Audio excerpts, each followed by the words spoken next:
ये कहानी एक साधारण मछुआरे एरिक की है जो रोज की तरह अपनी छोटी सी नाव लेकर समुद्र में मछलियां पकड़ने निकलता है। लेकिन उस दिन परिस्थितियां अचानक बदल जाती हैं। मौसम साफ होने के बावजूद कुछ ही मिनटों में चारों तरफ घनी धुंध छा जाती है और वह रास्ता भटक जाता है। तभी एरिक को दूर पानी में एक पुरानी और सुनसान सी नाव तैरती दिखाई देती है। उत्सुकता से वह अपनी नाव उस जहाज के किनारे बांधता है और अंदर जाकर देखने का फैसला करता है। अंदर कदम रखते ही उसके रोंगटे खड़े हो जाते हैं। पूरा जहाज बिल्कुल खाली, कोई आवाज तक नहीं, बस एक ऐसा डरावना सन्नाटा जो दिल की धड़कनें बढ़ा दे। अजीब बात यह थी कि जहाज पर सब कुछ बिल्कुल ताजा और व्यवस्थित था। खाना रखा था, बर्तन साफ थे, कपड़े सही से रखे हुए थे और कई जगह ऐसा लग रहा था जैसे अभी कुछ देर पहले कोई इंसान यहाँ मौजूद था, लेकिन वहाँ कोई नजर नहीं आ रहा था। एरिक जहाज के इंजन को चालू करने की कोशिश करता है, लेकिन वह बिल्कुल जवाब नहीं देता। इतने बड़े समुद्र में एक खाली जहाज से आमना सामना होने पर वह और भी परेशान हो जाता है। वह दूरबीन से आसपास देखने की कोशिश करता है, शायद कोई दूसरी नाव या मदद का संकेत मिल जाए, लेकिन धुंध इतनी घनी होती है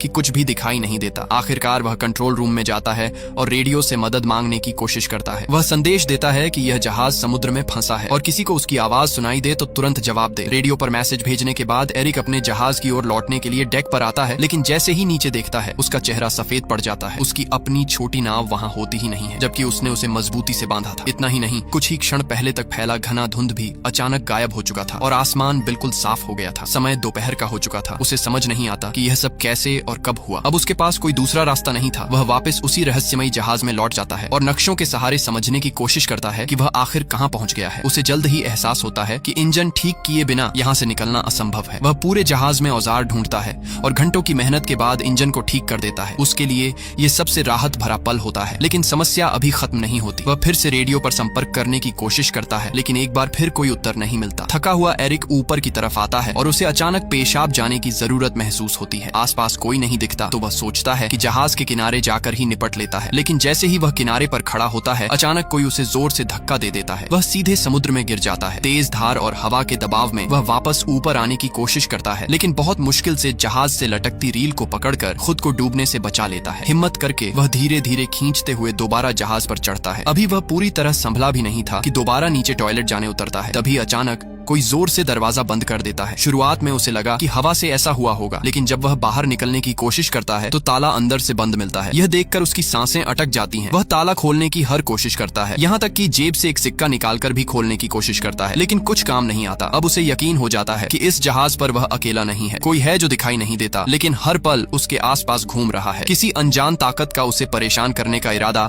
साफ नजर आने लगता है। वह जोर से चिल्लाता है, जो भी हो कृपया दरवाजा खोल दो, मैं सिर्फ देखने आया हूँ। लेकिन उसे कोई जवाब नहीं मिलता। डर और बेचैनी के बीच वह केबिन की ओर बढ़ता है और वहाँ पहुंचकर जो देखता है उससे उसकी रीढ़ में सिहरन दौड़ जाती है। फर्श पर खून के धब्बे, माहौल इतना डरावना कि कोई भी सामान्य इंसान वहाँ से भाग खड़ा हो। लेकिन एरिक हिम्मत जुटाता है, एक कैंची उठाता है और दरवाजा खोलने की कोशिश करता है। तभी अचानक पूरा जहाज जोर जोर से हिलने लगता है। ऐसा लगता है जैसे कोई बड़ा हादसा होने वाला है। वह डर के मारे ऊपर की ओर भागता है और एक खिड़की से बाहर झांकता है। सामने दूर से एक विशाल कार्गो जहाज उनकी दिशा में तेजी से आता दिखाई देता है। उसकी सीधी टक्कर इस जहाज से होने वाली थी। एरिक समझ जाता है कि अगर टक्कर हुई तो वह जिंदा नहीं बचेगा। वह किसी तरह ध्यान आकर्षित करने की कोशिश करता है, अपनी शर्ट उतारकर जोर जोर से हवा में लहराता है, लेकिन इतना विशाल जहाज उसे देख ही नहीं पाता। अब उसके सामने एक ही रास्ता बचता है, जहाज को रोकना। तभी उसकी नजर खिड़की के पास लटकी एक लंबी रस्सी पर पड़ती है। वह तुरंत एक उपाय सोचता है। रस्सी को बांधकर वह उसे पानी में फेंक देता है ताकि जहाज की गति रुक जाए, लेकिन उल्टा मुसीबत और बढ़ जाती है। रस्सी इंजन के ब्लेड में फंसकर अंदर की ओर खींच जाती है और उसका फंदा सीधा एरिक के गले में लिपट जाता है। जोर की खींच से उसकी सांसें रुकने लगती हैं। हालांकि आखिरी पल में वह एक औजार से रस्सी काटकर खुद को किसी तरह बचा लेता है। रस्सी से गला जकड़ जाने की घटना के बाद एरिक की गर्दन पूरी तरह लाल पड़ चुकी थी। उसका दम घुट चुका था और वह लगभग मर ही गया था, लेकिन आखिरी क्षण में उसने अपनी बची हुई ताकत जुटाकर खुद को उससे छुड़ा लिया। इंजन में रस्सी फंस जाने से नाव की रफ्तार अचानक धीमी हो गई, पर यह राहत बस कुछ ही पलों की थी, क्योंकि सामने से आते विशाल कार्गो जहाज ने बिल्कुल भी रुकने के संकेत नहीं दिखाए। कुछ ही सेकंड में उस भारी जहाज ने उसकी नाव को जोरदार टक्कर मारी। ये टक्कर इतनी भयानक थी कि पूरा छोटा जहाज हिल उठा और एरिक फर्श पर जा गिरा। उसके सिर में गहरी चोट लगी और तुरंत बेहोशी छा गई। जब कुछ देर बाद उसे होश आया तो उसने खुद को फिर उसी बाथरूम में पाया जहाँ अब पानी लगभग उसकी गर्दन तक भर चुका था। लेकिन जो बात उसे सबसे ज्यादा भयभीत करती थी वह यह थी कि यह पानी समुद्र का नमकीन पानी नहीं था, बल्कि एकदम मीठा और साफ था, मानो कोई जानबूझकर उसे मानसिक रूप से तोड़ने के लिए हर कदम सोचे समझे तरीके से उठा रहा हो। थक कर टूट चुका एरिक अब विनती करने लगा, जो भी हो कृपया मुझे यहाँ से जाने दो। लेकिन पूरे जहाज में वही खामोशी थी जो हर बार उसे और भी ज्यादा डराती थी। भूख और प्यास से बेहाल होकर उसने शॉवर से बचे हुए पानी को पिया, पर कुछ ही क्षणों में वह भी खत्म हो गया। जब उसने सिंक से पानी पीने की कोशिश की तो पानी का स्वाद बदल चुका था, अब वह खारा था। इसी से उसे अंदाजा हुआ कि कहीं न कहीं जहाज में रिसाव हो चुका है और समुद्र का पानी अंदर आने लगा है। यह समझते ही उसकी घबराहट और भी बढ़ गई, क्योंकि इसका मतलब था कि यह नाव अब ज्यादा देर पानी पर नहीं टिक पाएगी। उसने दरवाजा खोलने की कोशिश की, लेकिन वह बाहर से बंद था। ऐसा लग रहा था कि कोई अदृश्य ताकत उसके हर कदम पर नजर रख रही है और उसे बाहर निकलने से रोक रही है। रात होने तक पानी लगातार बढ़ता गया और वह बहुत थक चुका था। आखिरकार थकावट से उसकी आंख लग गई। रात में समुद्र पर तेज तूफान आया जिसने जहाज को भीतर तक हिला दिया और एरिक को कई नई चोटें लगीं। सुबह जब उसकी आंख खुली तो पानी उसके चेहरे तक आ चुका था, मात्र कुछ ही इंच और वह डूब जाता। तभी अचानक उसे किसी ताले के खुलने जैसी एक धीमी सी क्लिक सुनाई दी। उसने जैसे तैसे हैंडल घुमाया और उस पल पानी का दबाव इतना भयानक था कि दरवाजा पूरी तरह टूटकर नीचे गिर पड़ा। इसी तेज बहाव ने उसे बाहर निकलने का मौका दिया और वह किसी तरह जहाज की छत तक पहुंच गया ताकि ताजी हवा में सांस ले सके। अब उसे पूरा यकीन हो चुका था कि यह जहाज सामान्य नहीं था। कोई अदृश्य दुष्ट शक्ति इस जहाज को नियंत्रित कर रही थी और किसी कारणवश वह उसे छोड़ना ही नहीं चाहती थी। शारीरिक और मानसिक दोनों रूप से वह टूट चुका था। नीचे की ओर पानी लगातार बढ़ रहा था और जहाज कभी भी डूब सकता था। इसी भय के बीच उसे एक तरीका सूझा। उसने जहाज में पड़े एयर बैग्स और टूटा हुआ बाथरूम का दरवाजा उठाया और उनसे एक छोटा सा राफ्ट तैयार किया। फिर उसने उसे अच्छी तरह बांधकर मजबूत बनाया और जहाज से खाना पानी और औजार इकट्ठा करके राफ्ट पर रख दिए। बिना पीछे देखे वह उस जहाज को छोड़कर राफ्ट पर बैठकर समुद्र में आगे बढ़ने लगा। लेकिन कई घंटे बीत जाने के बाद भी वह उस बड़े जहाज से ज्यादा दूर नहीं जा पाया। सबसे अजीब बात यह थी कि वह जहाज जिसे वह सुबह सुबह डूबता हुआ देख रहा था अब भी उसी हालत में बिना हिले डुले खड़ा था। उसे समझ नहीं आ रहा था कि इतना बड़ा रिसाव और इतना पानी भरने के बावजूद यह डूब क्यों नहीं रहा। तभी उसके दिमाग में एक विचार आया, अगर यह अभी तक नहीं डूबा तो क्यों ना इसे ठीक ही कर लिया जाए। वह वापस जहाज के पास लौटा और सबसे पहले रिसाव को ठीक किया। फिर पाइप और औजारों से एक अस्थायी पंप तैयार किया और धीरे धीरे जहाज में भरा पानी बाहर निकाल दिया। इसके बाद उसने नाव के बाकी हिस्सों की भी मरम्मत की ताकि आगे कोई दिक्कत न हो। काम पूरा करने के बाद वह फिर रेडियो पर गया और मदद मांगने की कोशिश की, लेकिन इस बार भी कोई जवाब नहीं आया। थका हारा वह फिर कंट्रोल रूम में लौटकर नक्शों को देखने लगा। जब उसने इंजन चालू किया तो उसकी उम्मीदें फिर टूट गईं। जहाज एक इंच भी नहीं हिला, मानो समुद्र ने उसे अपनी जगह पर चिपका दिया हो। वह पूरी तरह टूट चुका था कि तभी उसकी नजर दूर एक और जहाज पर पड़ी। यह देखकर उसके अंदर फिर से आशा की एक किरण जाग उठी। उसने तुरंत राफ्ट उठाया और पूरी ताकत से उस जहाज की तरफ बढ़ने लगा, लेकिन अचानक वह जहाज खतरनाक तरीके से उसकी ओर बढ़ने लगा, मानो कोई अदृश्य हाथ उसे एरिक की ओर धकेल रहा हो। एरिक ने रफ्तार बढ़ाई पर बड़ा जहाज और तेज हो गया। टकराने से ठीक पहले एरिक ने आखिरी कोशिश करते हुए राफ्ट से छलांग लगाई और समुद्र में तैरते हुए दूर जाती एक और नाव की ओर तैरने लगा। लेकिन जब तक वह वहां पहुंचा वह नाव पूरी तरह गायब हो चुकी थी। उसे अब पूरा यकीन हो गया था कि इस रहस्यमयी जहाज पर कोई बुरी शक्ति है जो उसे किसी भी हाल में यहाँ से जाने नहीं दे रही। उसने कसम खा ली कि चाहे जान चली जाए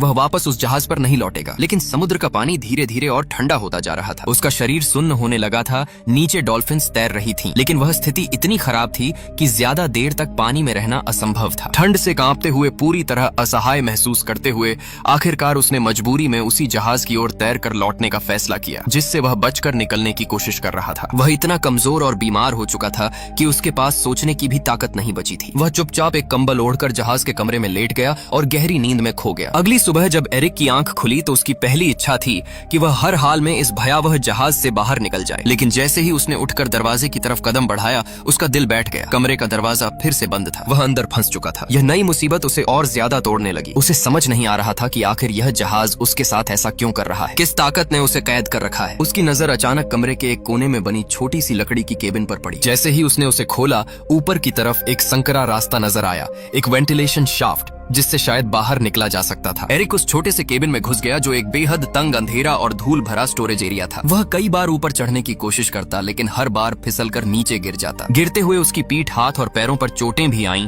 मगर वह रुका नहीं। बार बार गिरकर खुद को संभालकर आखिरकार वह वेंटिलेशन की खिड़की तक पहुंच गया। उसने पूरी ताकत से खिड़की को धकेला, झटके दिए, पर वह जरा भी नहीं हिली। ऐसा लग रहा था जैसे किसी ने जानबूझकर उसे बाहर से कसकर बंद कर दिया हो। इसी बीच उसे एहसास हुआ कि इस बंद जगह में हवा भी कम होती जा रही है। सांस लेना मुश्किल होता जा रहा था। वापस नीचे जाने का रास्ता भी दरवाजे के बंद होने की वजह से खत्म हो चुका था। अब उसे लगने लगा कि शायद यही उसकी आखिरी जगह बन जाएगी। उसी समय फिर से वही रहस्यमयी क्लिक की आवाज गूंजी, ठीक वैसी ही आवाज जिसे वह पहले भी कई बार सुन चुका था। और उसी क्लिक के साथ वेंट की खिड़की अचानक खुद ब खुद खुल गई। एरिक ने एक पल भी बर्बाद नहीं किया और तेजी से बाहर निकल गया। बाहर की ठंडी ताजी हवा उसके फेफड़ों में भरते ही वह थोड़ी देर के लिए शांत हो गया। जब उसने ऊपर से नीचे झांक कर देखा तो उसे समझ आया कि यह जहाज खुद ब खुद एक छोटे सुनसान से द्वीप की ओर बढ़ रहा है। उसके मन में हल्की सी उम्मीद जागी, शायद यह उसका मौका था इस अभिशप्त जहाज से छूटने का। जैसे ही जहाज किनारे लगा, एरिक तुरंत नीचे उतरा। जमीन पर कदम रखते ही उसे लगा कि इस पूरे रहस्य के पीछे जरूर इसी द्वीप पर कोई छिपा हुआ है। गुस्से में उसने रास्ते से एक लकड़ी का डंडा उठाया और चारों ओर तलाश शुरू की। लेकिन कुछ ही देर में उसे एहसास हुआ कि यह द्वीप पूरी तरह बंजर है। न कोई झोपड़ी, न कोई आग के निशान,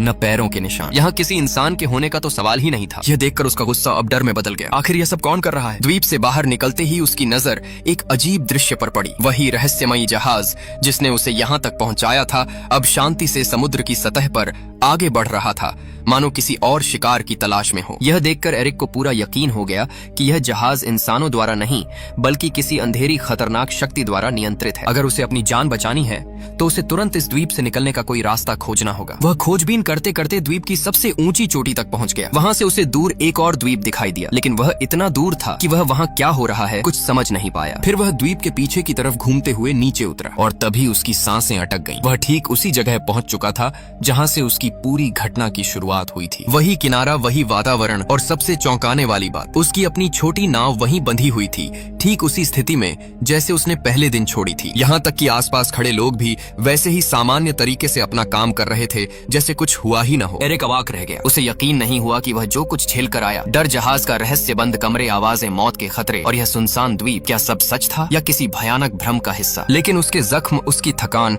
उसकी सांसें और उसका अनुभव साफ साबित कर रहे थे कि यह कोई सपना नहीं था। अब सवाल यह था, उसकी नाव वहां दोबारा कैसे पहुंची और इस रहस्यमयी द्वीप का असली सच क्या है?